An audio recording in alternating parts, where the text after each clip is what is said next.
Welcome back to the channel, guys. Welcome back to the channel, guys.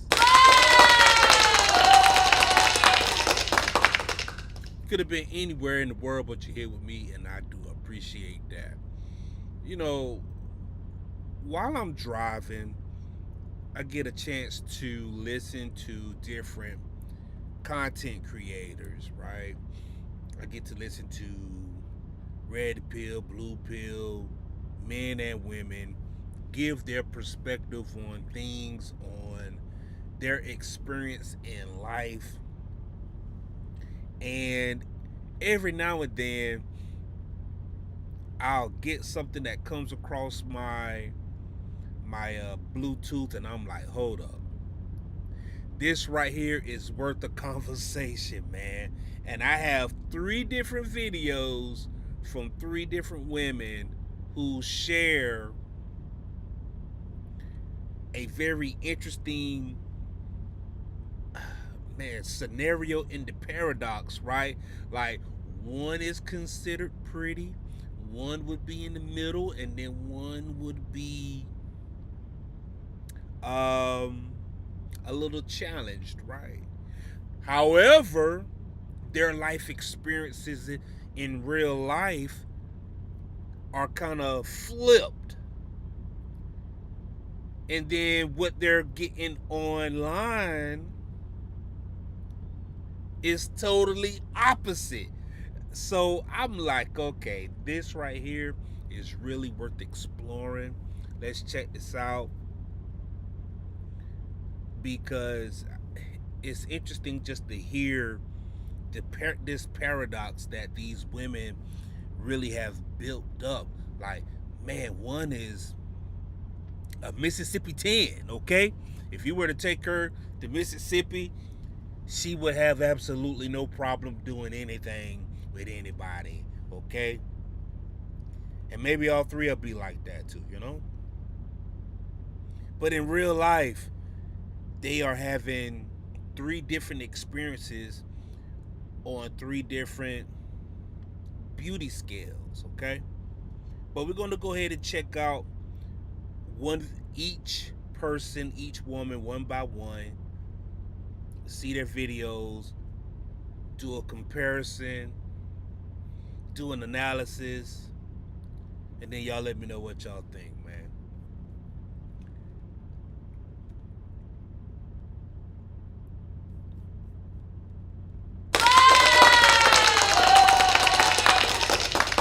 All right, first content creator is old Steph Cole. Her name is Stephanie. She is a content creator. She's been doing some content that's like on beauty standards and dating advice, and she's not necessarily a guru, because she said that she's been single this whole time and she hasn't had a chance to maybe even clap cheeks meaningfully. So we're going to get into this. It says 4 years later, after the viral she's and a social experiment spanning for the last few years under my belt, I can confidently say I was right about pretty privilege. Man, it's gonna be good.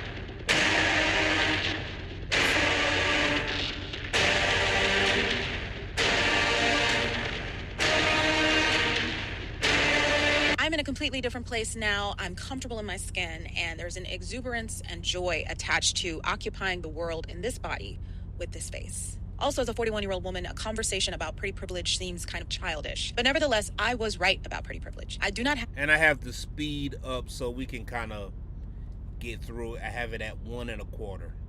And here's how I know. But first, we've got to go back to that original video. A big question that I get all the time, or that I got all the time, was why would I put that on the internet? And the easiest way to explain it is that before the pandemic, I had been living in Los Angeles, California, going after a bunch of different dreams, not quite getting close to any of them really, but I had never felt uglier in my life. Dating was so hard, and I was always aware of the differences in my dating life between the pretty girls and me. And all right, first and foremost, she said that she was in LA, okay? And when she says LA, I'm going to assume that she means Los Angeles versus like Louisiana. Okay.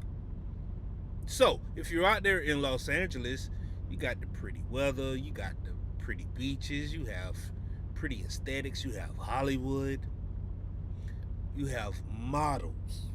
Models and models and models and models and models on top of models. Right?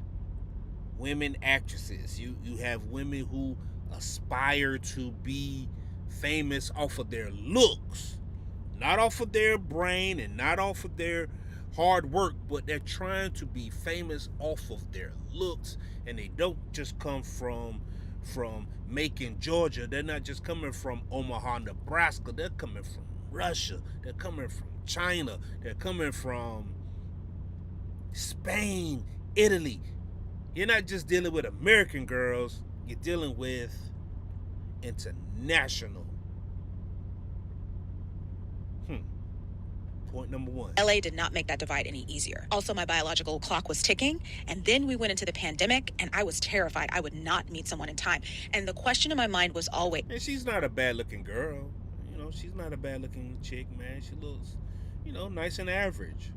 But trying to date in LA where the best of the best looking women who are trying to make it off of their looks, okay, not anything else, because they've been told that they've been pretty their whole life, not one ugly compliment, and you're in that city trying to date. Let's go. If I had been more desirable, would this have been my reality? So when I saw the conversation about pretty privilege happening online, and I saw women sharing experiences that I could identify with, and I said, you know what, I'll make a video talking about my experience. And then the video blew up. I think before the end of the summer, it was at something crazy like 500,000 views. I've never really had a video do that well since. And going viral was a multifaceted surprise / nonstop trauma roller. Because here's the thing, man. I understand why people would be interested in that video of you going viral, you saying, the pretty privilege doesn't exist for you because, well, damn, dog, you was in LA, right? Maybe if you were in, I don't know, Memphis, Tennessee, maybe you have, a little better chance. Maybe if you was in Jackson, Mississippi, maybe you have a little bit better chance, But in fact, if I was a psychology student, I would focus on the impacts of virality and social media exposure on the human brain. And if I was a therapist, my clients would all be influencers and content creators, because that shit is brutal. This can be very brutal. But there were also positives. I was able to grow and maintain a platform here on YouTube that set in motion the structure for a career that I've been at for 4 years now. So that video was definitely a blessing and a curse for sure. Now, let's talk about the general reception of the video. You had some people that attacked me for it, mostly men, because they were disgusted that a woman would be complaining. That's it. Some thought it was problematic. That was from a lot of women. Some people said I should just stop complaining and change myself completely so I could experience different results in society. So plastic surgery was suggested to me multiple times. Some suggest. I don't know if that's cap. You know what I'm saying? Like I don't know if it's cap or not. But we're just gonna take it as the truth because once again, she is in Los Angeles. Okay. She's not in Louisiana. She is not in New Orleans. She is not in Shreveport, okay? She's not in the deltas of the bayous in the Gulf of America. She is in Hollywood, where people do get plastic surgery. Right? They want to get famous off of their looks, not off of their intelligence or how well they're good with money or how well they can work with their hands. Nope. Beauty. So yes, I can see how someone can say, hey, Steph, have you tried plastic surgery? I raised my vibration so I wouldn't notice if other people didn't find me attractive. And some people downright said I was lying because they knew someone who looked similar to me that had no issue attracting people. But some people just said, hey, I know how you feel. And to those people, I said, thank you. That video was for you. The most annoying, though, were people who didn't understand why someone would ever feel that way, even when I explained it, and took it upon themselves to try and change my mind. And this happened both online and off. Now, I no longer have my video up, but I remember the comment section. And when the comment section was nice, it reminded me a lot of this young lady's. I feel like I haven't seen anyone on this app talk about how hard it is to be unattractive. Like, being unattractive is so depressing. Like, that's the only way I can describe it. It's just really depressing. Like, for me, I feel like being unattractive has made my self-esteem, like, really low. It's made my self-worth really low. Now I'm looking at this woman right here, right? She's not ugly either, right? You know, she's not. Like where you are, it matters, okay? Like if you're in those cities where women from all over the globe congregate and try to get notice off of their beauty, like you're fighting an uphill battle. Like your personality gonna have to be 100 times better than what the hell they look like. Okay, I'm talking about 100 times, right? Because they gonna look, for those women, they look good 24/7. Can your attitude, can your personality shine 24/7? When you wake up first thing in the morning, are you on? If you're feeling bad, can you feel good? Are you on? You know what I'm saying? Like, regardless, can you cry pretty? Because those women who come from Russia, okay, and the Ukraine, and they are 5'11", 5'10", okay, and they're coming from Sudan and South Africa, and they have these crazy exotic features, striking features, and these eyes that's just drop dead gorgeous, and they can stop a damn bullet in its tracks. Your personality gonna have to be 10 times greater than that. Hell, your work ethic gonna have to be 10 times greater than that, man. Don't get as many opportunities as other people get. And then just like the whole relationship factor piece to it. Like, I really, really want to be in a relationship. Like, more than anything. Okay. So we get some insight right here.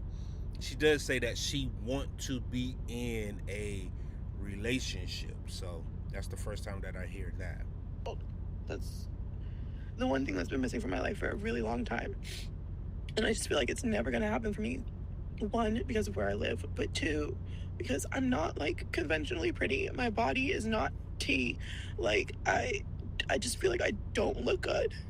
And to just like carry that with you every single day is really hard. To feel like you're not worthy. It just sucks. You got redundant advice, emotional bypassing, and most importantly, completely missing how someone could be made to feel they weren't attractive, even if you think they are. The woman is literally saying, I don't attract mates, and therefore, no matter what she personally thinks of herself or even what you think, she feels not attractive in her own mind. Also, I guess what she's saying, like in real life, like people online, they can say one thing. People in secrecy, they can say one thing. People in the dark can say one thing. But when it comes to being out in public, she's getting a different reaction and a different result. Like online and in real life isn't matching. Because like I said, she seems attractive enough. She's not ugly. You know, it really does depend on where you are, you know. She's Mississippi fine all day long. This is my nightmare. You see, Quinta Brunson liked someone responding to her video, and once my mom told me she saw Gabrielle Union in the comments of mine, that made me want to jump off a bridge. I don't need us to meet this way. What I learned from that was that safe spaces are not intersectional. We are not all equipped to hold space for people we can't relate to and do not possess the ability to understand. So I really wrote off a lot of the responses. However, one response stuck out to me. Whenever someone said, "You just aren't trying hard enough. Beauty takes effort." This, of course, implying that I could have pretty privilege if I wanted it. Mind you. Sounds like she's about to get, to the nooks and crannies about being naturally pretty. Like, I woke up like this. I woke up like this. I had always tried. I'd always tried with makeup. Yeah, that looks great. Like 2017, pretty smile. 20, pretty smile. 21. In 2021, she looked like one of my classmates. She's in Dallas right now, and she's a hairdresser. And she ain't had no problem finding a man in Dallas. That's a fact. Hair, and I'd always been into fashion when necessary. She looked just like you. Moved from Florida to Dallas, and she ain't had not damn problem finding a man. But after I heard that comment over and over again, even from people in my real life, once they unfortunately watched the video, which I desperately tried to get them not to do, a challenge was born. Did I really not have pretty privilege, or was I just being lazy and not operating at my full potential? We would soon see when Operation Pretty Privilege began.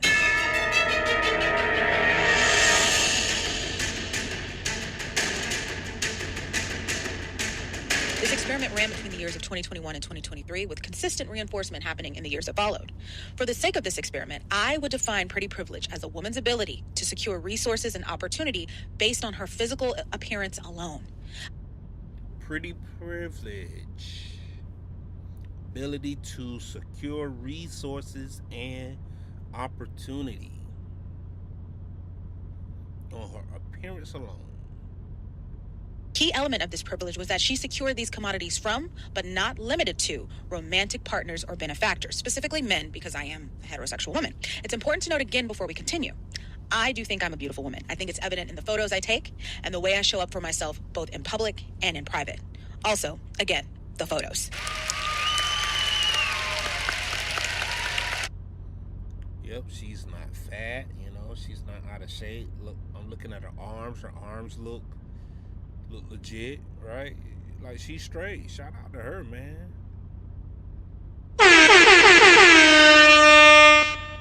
And she has a great smile. A wonderful smile. In fact, I've been asked before when I post pics online, "Girl, are you sure you don't have pretty privilege?" And yes, I'm sure.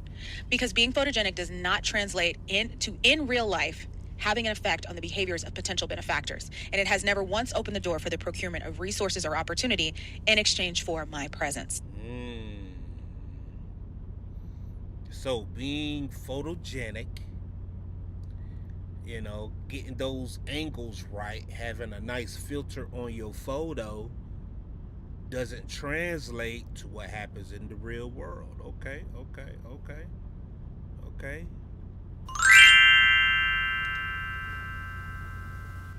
Being photogenic does not equal pretty privilege. I'm sure because I've tested it. And now I present the results of Operation Pretty Privilege. The mission, glow up and show up. I would invest in my hair, in my makeup, and I would go out to places where being desired and receiving rewards for that desirability were possible. My pretty privilege experiment spanned across 4 categories: social media, real life, travel, and comparison to others who were clearly pretty, the control group. I love it. Let's go. During this experiment, I would note the way I was received, the results of that reception, and whether or not those results lined up with what I knew to be pretty privilege. And now, the results. First, let's look at social media. For this portion of the experiment, I looked at the power of the post. Specifically, who was in my likes, comments, DMs, and how my social media growth was impacted through posting photos and or videos. I had heard stories of women meeting their husbands simply because he slid up on her story or commented on her photo, so I wanted to try it. Prior to my viral video, I had a private Instagram profile and I only posted memes and or pictures from the waist up. For this project, I would take from the waist up. I wonder why the waist up, right? Like, men, we like women.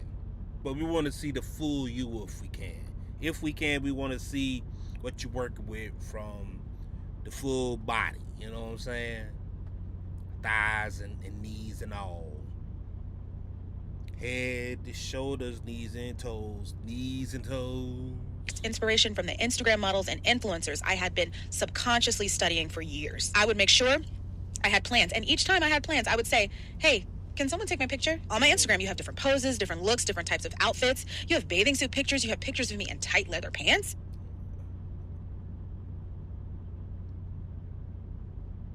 I mean, and they look great. And you have pictures of me just looking like a glamazon bombshell. With all of that variety, I figured if I had pretty privilege, surely I would receive some of the same attention and opportunities that other women had talked about coming to them via Instagram. A DM offering to take me out to dinner. Maybe an invitation from a promoter wanting to send me to a party nearby. Perhaps a follow from an interested man that turned into a possible relationship. But 4 years, many photos, and countless story posts later, not to mention TikTok videos from time to time, I can report I do not have the power of the post. There are no invitations for dates or otherwise that ever come from me posting unless I'm being hypersexual, as I seem to be doing in this TikTok. Now, posting this video is the only time I've ever gotten comments from men. Even a DM or two came from this video, and I just rolled my eyes because the video is literally about how I tore my ass in half, flinging it around in dance class. There's no way I'm going to do that for somebody when I was at death's door doing it in dance. She looks shapely, right? She looked like she has a nice shape on her. Are you sure you're not Cap? I was like, who do you think you are? And it proved to me that for me to be visible to possible mates, I had to be hypersexual. A simple selfie was not enough. The verdict, no pretty privilege by social media standards. I do not have the power of the post. Next, bars and clubs. I call this portion of the experiment better in real life. Even though I put out more of an effort and frequently was told I looked beautiful by friends and family, my experiences outside did not line up with the expectations or with the standards for one who has pretty privilege. Number one, and I think this is the most important thing because I brought this up in the original video, I still paid for all my own drinks when I went out unless a female friend was treating. When it came to me, I was never approached for actual intentional conversations and had that intention, lubricated with, hey, do you want a drink first before I talk to you? Compared to others, I was ignored in a group if a finer woman was there. And if a man did offer to pay for my drinks, he was a friend of the group that I was with and just being kind to me. Also, and this was probably the most hurtful thing, I only got hit on at the end of the night or specifically in the pursuit of sex. Most men who tried to talk to me only wanted one thing and didn't try and hide it. If I was approached at all, or I sensed someone incoming and I was not on that frequency, because sometimes I was, let's just be real. Shout out to you. Shout out to you.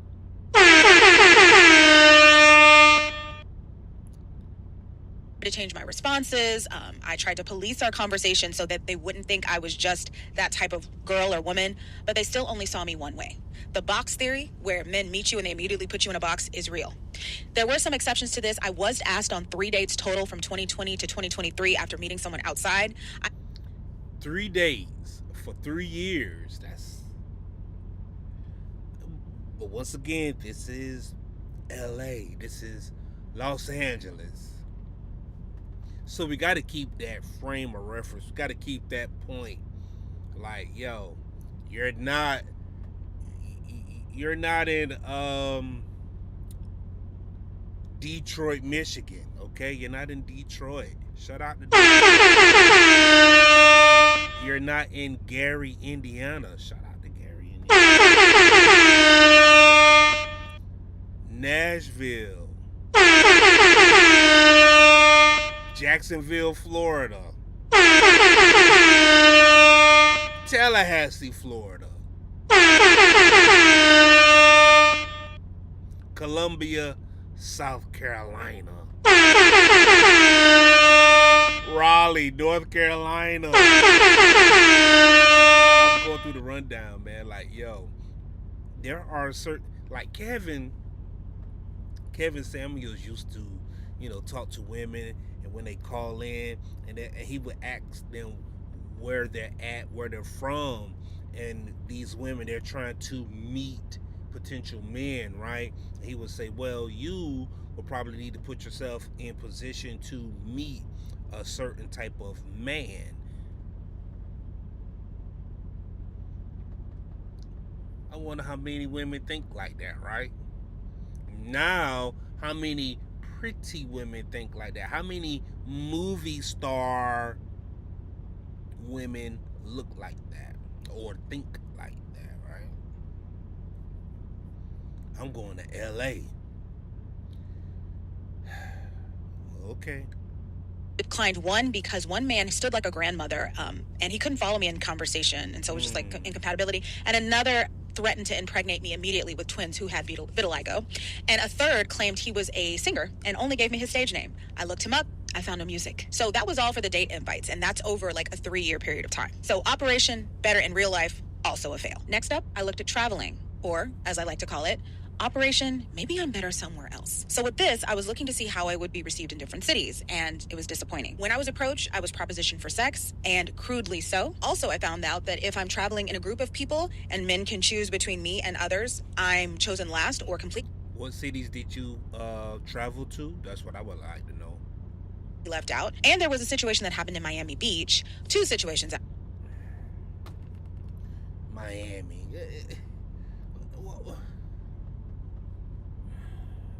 Why would you want to go to Miami? Miami is Los Angeles light, okay? Beautiful weather. You have tropical weather. A great downtown. Well, scratch that. Great beach. Great scenery. You know, you have women that come from all over to go to Miami, man. Not to mention you got all of those down Dominican women down there, Cubans down there, Puerto Ricans down there. Like, come on, shorty. Raleigh, North Carolina. Hold up. Let me get the right button. There we go. Nashville, Tennessee. Jackson, Mississippi. Omaha, Nebraska.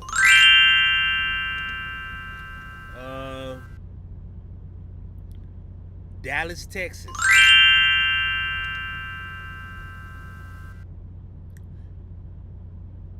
Houston, Texas. Okay. Athens, Georgia.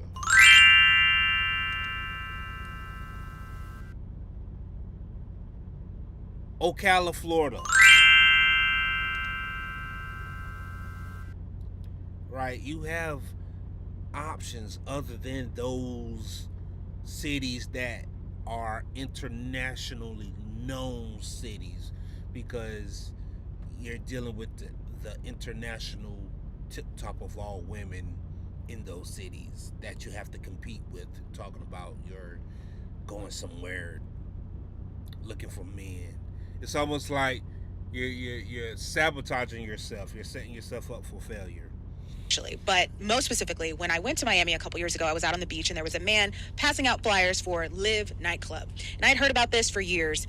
And I always knew Miami has a big pretty privilege, colorism, whatever, but he completely skipped over me and went and passed flyers out to other women. Finally, comparison to women in real life, or people who have pretty privilege in real life. I like to call this one right in front of my salad. Ironically, during this period of my life, I met women with pretty privilege all the time. Okay. One woman specifically was intrinsic to my study because I met her right when I started going viral, and she was a blatant example of the privileges that those who are deemed conventionally attractive can receive and also fumble. Here's some of what I observed from her. First, men allowed her to be completely unhinged and irrational. There's a whole story behind that. Secondly, I heard stories of men going out of their way to be hospitable, share resources, and invite her to events simply because of how she looked, regardless of her behavior. And without her pretty girl privilege, I received none of those things on my own. So I had to be her guest to things, or else I wouldn't get invited. One new acquaintance called me after a bad day at her internship just to explain to me how she'd been treated by another woman, presumably because she was pretty, and to let me know that I'd never understand what pretty women go through.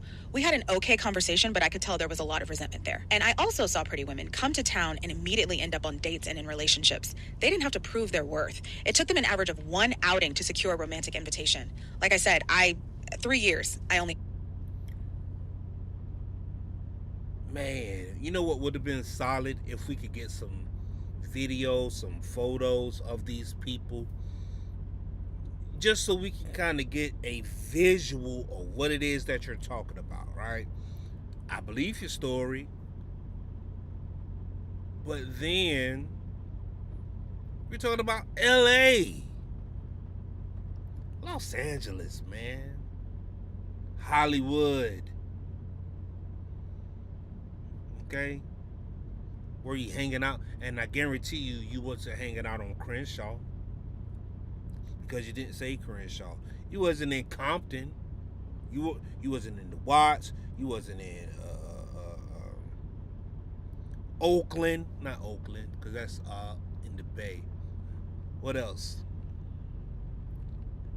Anywhere in South Central LA. You were hanging out in Malibu, in Hollywood. 3 options. I also witnessed men being there for women through anything because they hoped to become their dude, offering them anything, no matter what the woman did. And many times I was forced to defend a man because I felt badly for how he was being used. This is only in one situation. And if the woman with pretty privilege saw my content, most times they wanted to argue with me about it or tell their side. Almost like, you think this is easy? And for the record, I have always tried to see their side. I think it's relevant. But also, like I said, safe spaces are not meant to always be intersectional, meaning I don't doubt you're fighting your own battle, you have your own reality, but we're talking about me now. You mentioning your truth does not invalidate mine, nor does it make me care about mine any less. Like I told many of them then, if it bothers you so much, make your own video. Now, interestingly enough, there was one situation where a pretty woman, we met through content creation. And again, I literally only met women who claimed or knew they had pretty privilege for like a year. It was crazy. Anyway, she and I got dinner, and she witnessed a difference in behavior when it came to how a bartender treated both of us.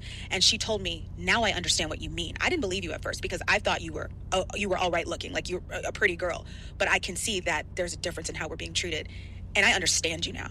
And I appreciated that validation. Overall, I learned a lot in my observations. I learned that men and women see beauty differently. This is why my original video made women in my real life and online sad, and many were confused. They didn't see a single thing wrong with me, and they felt they needed to save me from negative thinking and teach me about self-confidence. They didn't believe I could have had the experiences that I did. And "you're not ugly" was something many felt they needed to say to me, oftentimes unprovoked, all the time. And I have never said that I was. The projections were wild, and so was the denial. I was told many times, you just need to get out more, especially by one pretty friend who was always seen, always asked on dates. She's the kind of person that never had to sign up for a dating app because she always had options. She had a much different romantic... Once again, man, she keep talking. She's in Los Angeles, so she's gonna have a crazy experience being in Los Angeles. Shout out. All right, we're gonna check out this next content creator.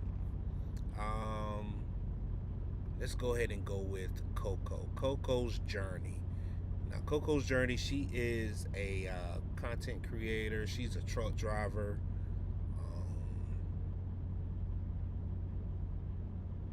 And and her experience is something similar to what this young lady was speaking about, sort of, kind of. But let's go ahead and get active. This is Coco. Y'all can have this shit, for real. Y'all can have it. I am so tired of y'all.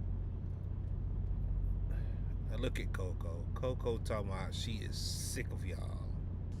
Coming for me. And I've literally been gone for damn near 3 years. Almost 3 years I've been gone, living my little life, minding my business, not bothering anybody. But yet, the minute I want to jump back into trucking, it's a problem. Everything I do online is a problem. And I'm not understanding why. I am not understanding why. Don't sit here and tell me it's because the way that I dress. Don't sit here and tell me that, because I done seen people wear way less, do way less, and get so much positive feedback. Okay? I've seen it on Facebook. I've seen it on TikTok. I've seen it. Coco. So you guys online pick and choose who y'all big up, and y'all pick and choose who Coco. y'all just bash all day long. Like, y'all have favoritism out here Coco. on this online platforms, because ain't no way. What did I do to y'all? What did I do other than disappear, live my life, and now I'm coming back doing my own little thing? I'm in my own lane. And so I'm done. I'm done, y'all. I'm done. Don't come to the comments talking about oh, don't let the people get to you. Oh, you're doing the right thing. Oh, we rocks with you. No, y'all don't. No, y'all don't. 80 to 90% of my comments be so negative. Be so freaking negative. Now, the previous lady said that her comments are positive, and people come to her like, "Oh, you're attractive, you're beautiful. You know, you just need to do this." Coco says that 80% of her comment section is negative. To the point where it's just like, why even comment? See what I got going on and move on. Nobody's not asking a lot of y'all to be here. Matter of fact, nobody is not asking y'all to be here. I didn't ask y'all to follow me in my journey at all. Y'all always have something mean to say. Y'all never grew up on, if you don't have nothing nice to say, don't say nothing at all. Y'all never grew up on that. Say what? And I'm just trying to figure out, how is little old me, I'm literally damn near a one truck pony and one trailer pony, is bothering so many people. The way I spend my money on my equipment has nothing to do with nobody else at all. My problems are not you guys' problems.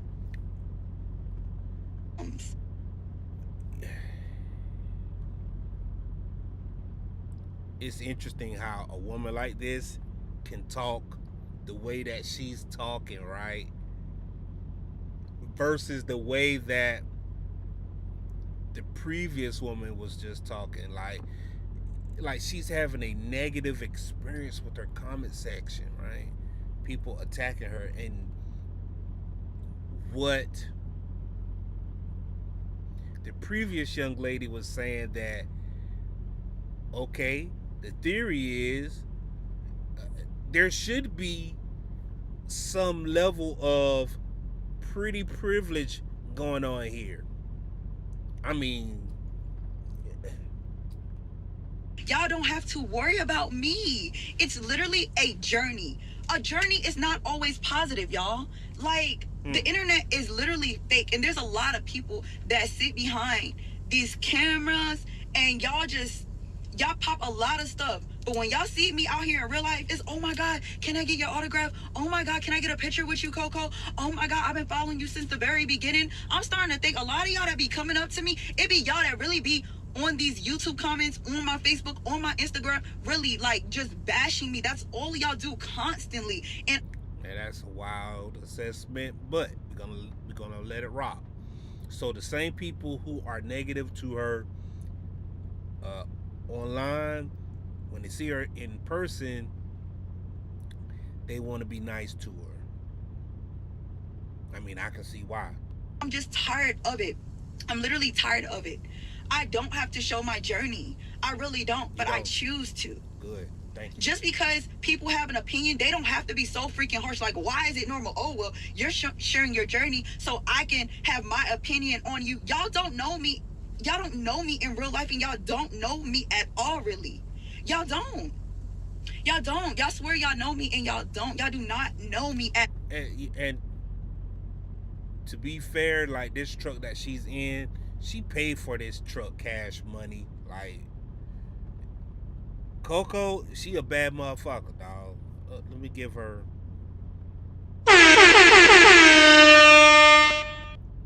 She's one of, I'm gonna say, like, real talk, she's one of these woman trucker who make it look easy, that other women be like, oh, I could do what Coco could do.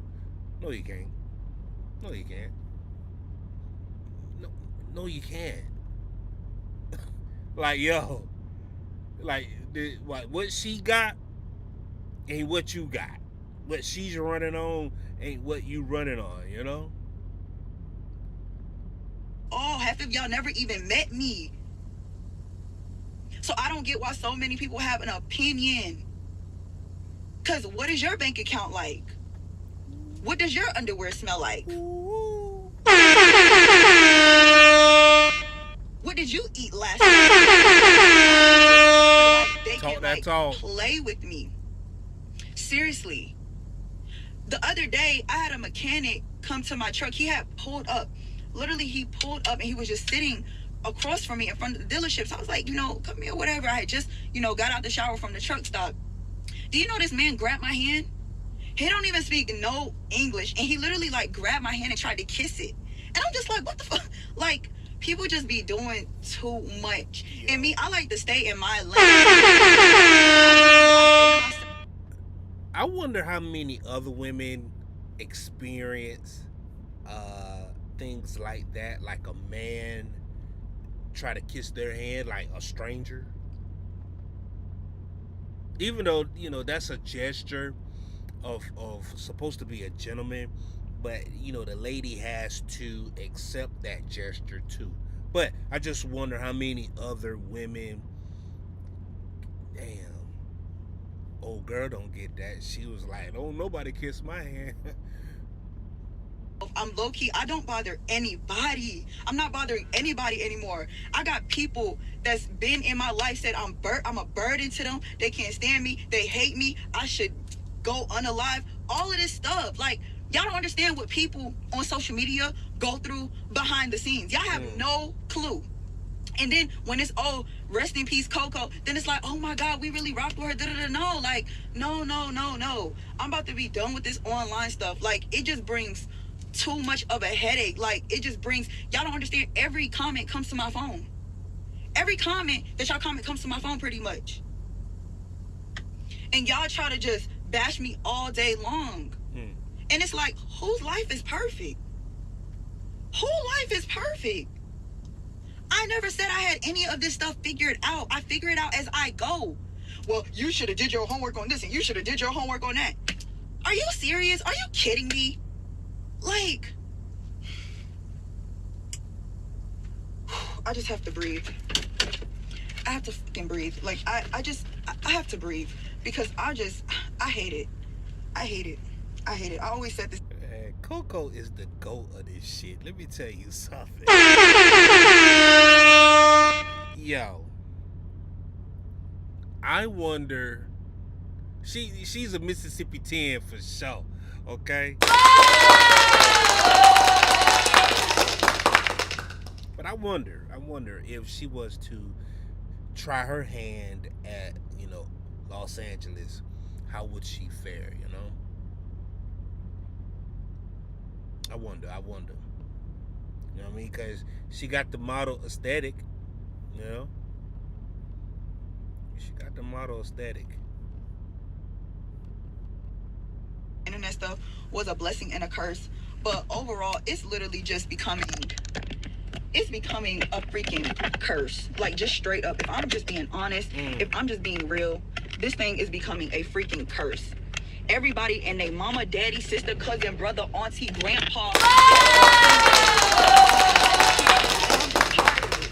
If y'all not talking about me, y'all talking about my truck. If y'all not talking about my truck, y'all talking about me. If y'all, like, real talk though, like I'm trying to gauge her face to see if she's like playing around, but you can see like in her face like she's actually got a little distress going on, man. not talking about me, y'all talking about stuff from 2.5 years ago. Stuff from 2.5 years ago. We're now in 2025, y'all. We are in 2025, and soon we're gonna be in 2026. Like, very soon. You know what I mean? Hey. So I only wanted to share my journey to show others that they can do whatever they put their mind to. It's never gonna be easy. Coco, everybody ain't built like you, man. A lot of these women, they ain't got what you got, bro. Like, real talk. Real talk, man. Like that, the previous girl was talking about pretty privilege. You got men out here grabbing your hand and trying to kiss it, to show you a gesture of chivalry. Chivalry. That's one thing that I think a lot of people don't know, especially women. They don't know chivalry because we've kind of just moved past chivalry, and women kind of blow it off as being, creepish, you know. We're gonna watch a little bit more, then we're gonna get to the third video, the third woman, and then we're gonna wrap it up. It's never going to be easy. It's never going to be always fun. But I've always just wanted to show people that pretty much whatever you set your mind to, you should be able to do it. You should be able to do it. And so I really thought that I was doing a good thing by telling my story. I really thought that I was doing a good thing by just being honest and real with people. And for some reason, I'm not good enough for the internet. I'm not good enough for you guys. I'll set the camera right here real quick. I'm never gonna be good enough for you guys. I'm never gonna be good enough for the internet. And that's just the reality of things. Like I said, you never know. Did I put the camera correct? Straight, y'all? I don't know, but you never know what somebody's going through behind the scenes. And it's a lot that I go through that I do not talk about. So, yeah, y'all,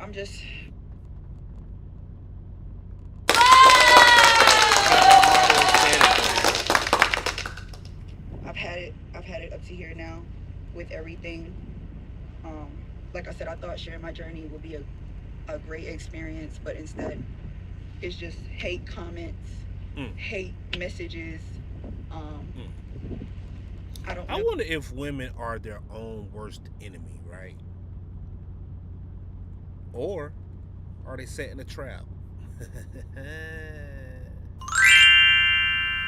mean, women got game now. They know how to play the victim. Shout out to Coco. Now, we got one last video that we're gonna go ahead and check out, man.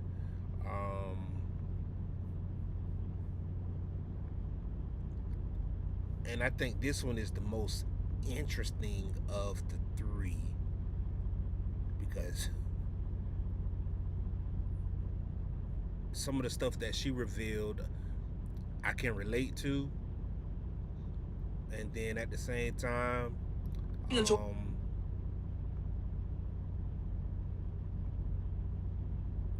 but yeah, I'm gonna let Jay Danae tell it. This is Jay Danae. Let's go ahead and get to it.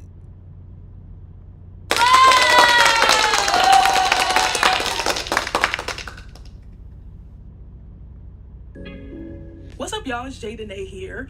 Welcome back to my channel. Hey, first and foremost, y'all, it's already Thursday, which is absolutely ridiculous to me because it was just Monday. I just got back from my trip to Dallas, where I spent time with a lot of family I've never met. Had a great time, had a blast, kicked it with my favorite cousin, April. Shout out to April. I had a blast. And then when I came back, I chose to recharge and stay in the house for as much as possible. And I think because of that, time has flown by. Well, it seemed like time has flown by. Either way, I'm not complaining because tomorrow is Friday and I don't know what I have planned, but I am going to have a good time. So today, I want to talk about something I've been pretty much seeing for the past week pop up on my For You page. Like, every other video is about this topic, and so I feel like because I can relate to what's been talked about, I should record a video on it. But before I get into what the topic is, make sure you subscribe, like, comment, go and check out my other content because I feel like I have a lot of stuff to offer. I think a lot of people can relate to what I've been discussing so far for the past year. So, well, year and a half, low-key. But, yeah, go and check out some other content. Let me know what you think. Then pop on back over here. Okay. So we can get into this. Okay. All right? Okay. So today's topic is, well, it focuses on what it's like to never have been in a relationship. To not be pursued. Really to not be desired, but like authentically. Not just from a sexual perspective, but I'm glad that she threw that caveat in there. Alright, hey. She said be desired, not just sexually. So she's she's getting some cheeks clapped now. Steph didn't reveal that she was getting her cheeks clapped. She just said that she's only been on 3 dates. Jay Danae, she's not being pursued unless it's about sex. From I like you, I want to get to know you, that kind of perspective. So let's backtrack a bit. When I was in elementary school, I did not understand the concept of romance until I was in about 4th grade. Now, elementary school, that's kind of young for romance. Yeah, I'm looking at you. I'm looking at you, ma'am. That's kind of weird. Elementary school romance, 4th grade. What are you talking about? 2nd and 3rd grade, there would be boys who would be like, I want to go with you, I want to go with you.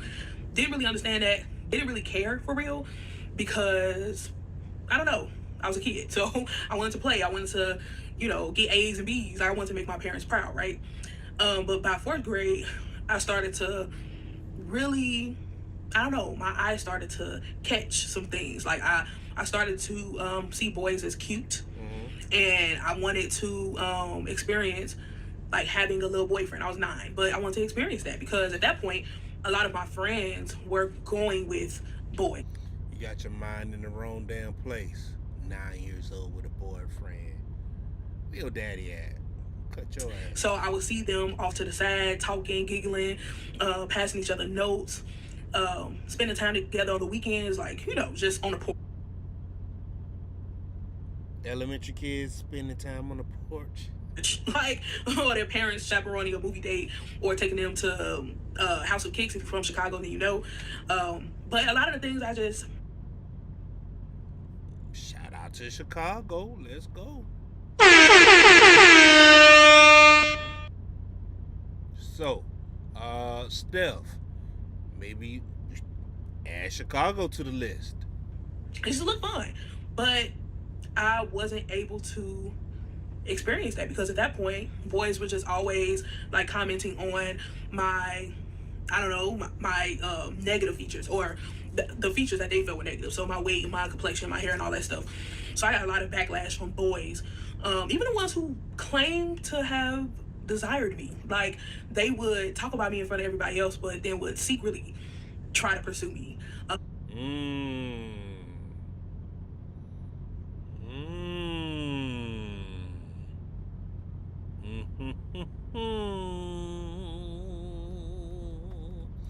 Boys tend to do that, right? They'll say one thing in privacy and then they'll say another thing in public. Like, man, bump that bride. But then they be like hollering at you on the low. So about maybe 7th grade, 8th grade, there would be boys who would somehow get my number. They'll be texting me, trying to sext or talk about me being pretty to them and them liking seeing me at school, calling me chocolate, like all these different compliments.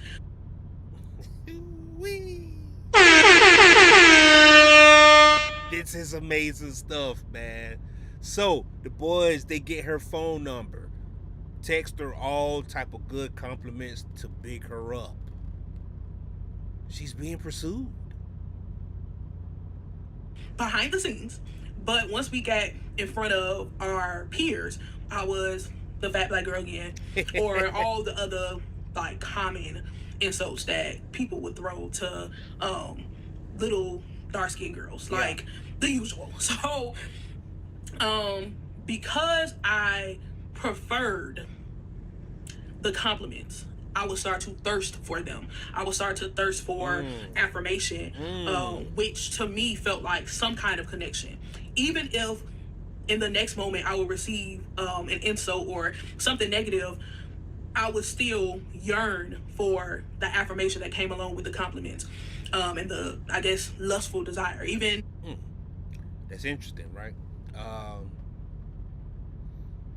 So in privacy, she's getting the treatment that she wants, but in public, she's not receiving that Coco, in privacy, she's not getting the attention that she wants, but in the public eye, she's getting the desires that she wants. Steph, she's not being desired in public, but everybody tells her how beautiful she is online. The paradox. As an 11, 12, 13-year-old. One boy in particular used to make fun of me with his friends, like make songs about me and talk stuff. Oh, this happened in 7th and 8th grade. Make songs about me, talk about every part of me, but then would come up to me and try to like talk like nothing happened, or would text me late at night, and I would just be like, wow, like, Get that late night text, and of course, she answered it. The back of my head, I would wonder why was there such a difference in how he chose to interact with me based on who was there. But that wasn't enough for me to cut the connection. Fast forward to freshman year of high school, I met another guy, and then sophomore, junior year, senior year, I met one other dude. So these were the two main dudes who I would pretty much like have a crush on and hope for something more. The first dude would talk about me with his entire advisory, and in our high school, an advisory was a homeroom. So he would talk about me with his homies, and because I was so cool with guys, like a couple of them would come to me and be like, yeah, whatever he's telling you behind closed doors, whatever he's texting you and saying to you, it's not matching up with what he's saying when we're in our homeroom. And then I would have like other friends who were dating some of the guys in his homeroom tell me that he was talking stuff. And so what I would do is I would go silent. You just wouldn't hear from me. I wouldn't text, I wouldn't respond, I wouldn't do anything. And then here comes the chase. So it was like this pattern of I would respond to your negative behavior by being silent, and then, mind my business. And all of a sudden the guy would start chasing after me because now I'm no longer accessible. I would invite him back in, and then it would start all over again. All right, so she gave a little bit of game right there, man. Like, your accessibility means a lot, Coco. Okay, how accessible are you to men and to people, right?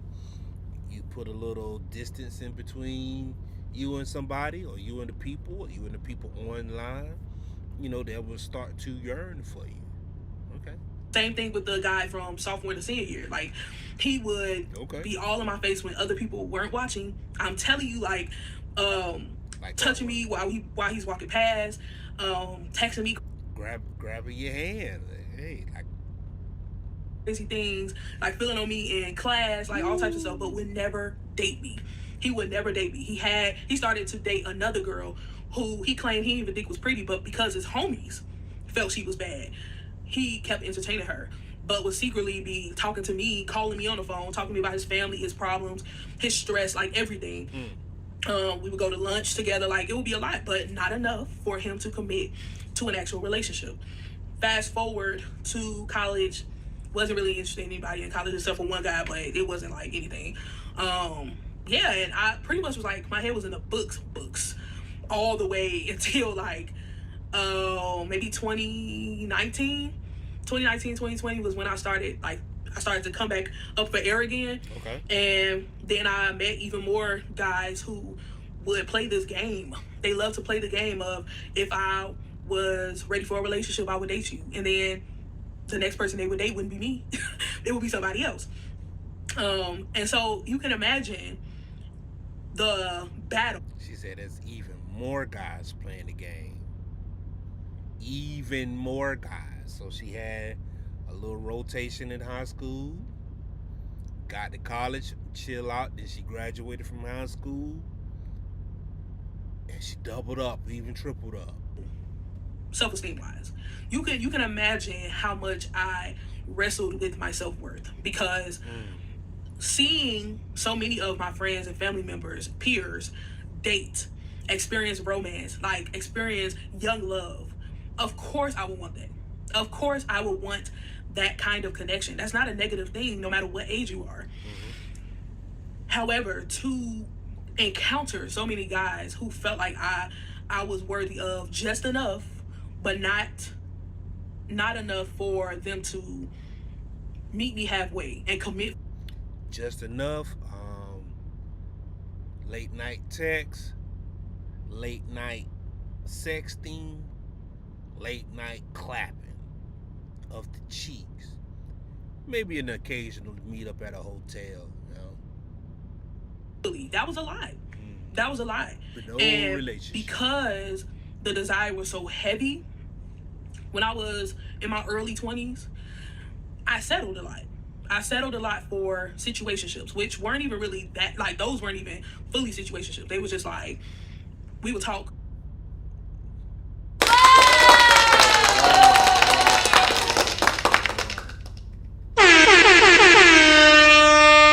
Baby girl says she got situationships. And I would, initiate a lot of outings and just a lot of opportunities to hang out. And the guys would be very, very inconsistent. Very inconsistent. Like, I could probably reach out months in a row, and out of all the months, we probably hang out once or twice. The next thing you know, they end up in a relationship. So it would be a little, I don't even know what word to use, a little humiliating, because I had friends who would be aware of these like connections I had with these guys, and when they would find out about the closed doors and the guys ended up in relationships and having kids and all that stuff, I feel like they would pity me. And that just was not the move. I was so proud. All right, so this sounds like what Steph was talking about in the previous video. Coco doesn't mention anything about friends. So that's interesting, right? So you have these two women, Steph and Jay. They have a social circle, whereas in Coco, she doesn't have a social circle. At least she doesn't acknowledge a social circle. But she is speaking on the level of being alone and having some mental and emotional issues. Back then too, and so I felt the way. I hated being the eyeball out. I hated being the one who had to just watch my friends thrive, quote unquote, in their relationships, or just be pursued all of the time. Like, I was always that friend whose friends were wanted and desired by guys. In the open.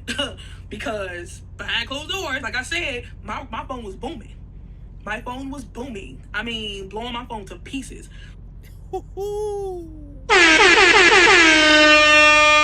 Say what, girl? Behind closed doors, like I said, my phone was booming. Say what? I mean, blowing my phone to pieces, trying to talk to me behind the scenes.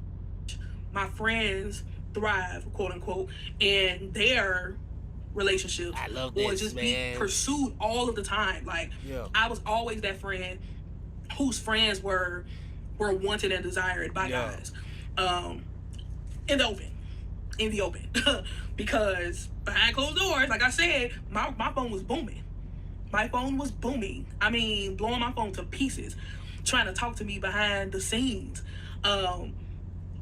And I, for some reason, I was full off of that. I was just like, yeah, these niggas want me. Ooh, sorry. these they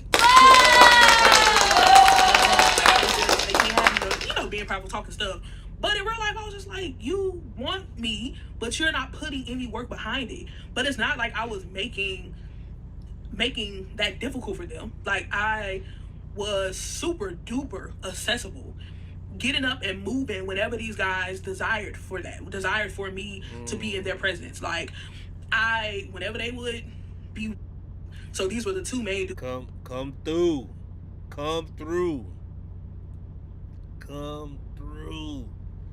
So I'm going to pause it right there because she said exactly what I needed her to say. Shout out to her, man. Shout out to Jay.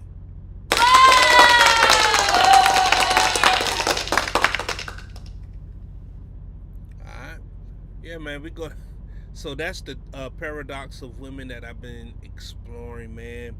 Three different women, three different, um, I guess, beauty standards and ranges, similar all over the board uh experiences.